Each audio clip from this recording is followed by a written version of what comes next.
President Aquino did not do anything to pressure senators in connection with the impeachment of former Chief Justice Renato Corona. That's according to Presidential Communications Operations Office Secretary Sonny Coloma. The allegation of the senator was quite serious. Nakialam daw yung Pangulo sa impeachment process by asking him na kung pwedeng ibala yung conviction ni Corona. Hindi po sinabi ng Pangulo yung mga katagang binanggit ninyo. It is totally out of character for the President to speak in that language.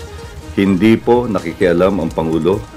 Ang kanya lang pong hiniling ay upang magpasya si Senador Revilla na naaayon sa mga merito ng kaso. At ang tugon naman po ng Senador ay sinabi rin niya sa kanyang talumpati, I will do what is right. At batid naman po natin ang kanyang pagpapasya. At kung gusto po natin, magbalik tanaw tayo sa kanyang paliwanag nung siya ay bumoto. Ito po ang kanyang sinabi. In the end, I arrive with the conclusion that through his own direct admission, the Chief Justice failed to properly disclose all of his assets in his SAL-N. This, therefore, has necessary consequences that attach to the position he hold in trust. I prayed hard for divine providence and guidance in this one great decision of my life, Mr. President.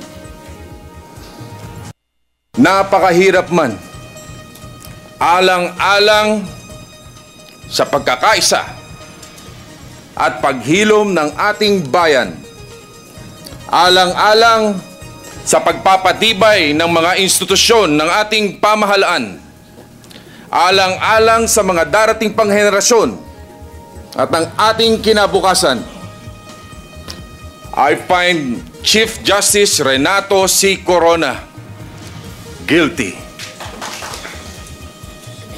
Tanong ko po sa inyo, ito ba ay pahayag ng isang taong ginipit o nakakatanggap ng panliligalig tungkol sa kanyang pagpapasya? Kayo na po ang magpasya.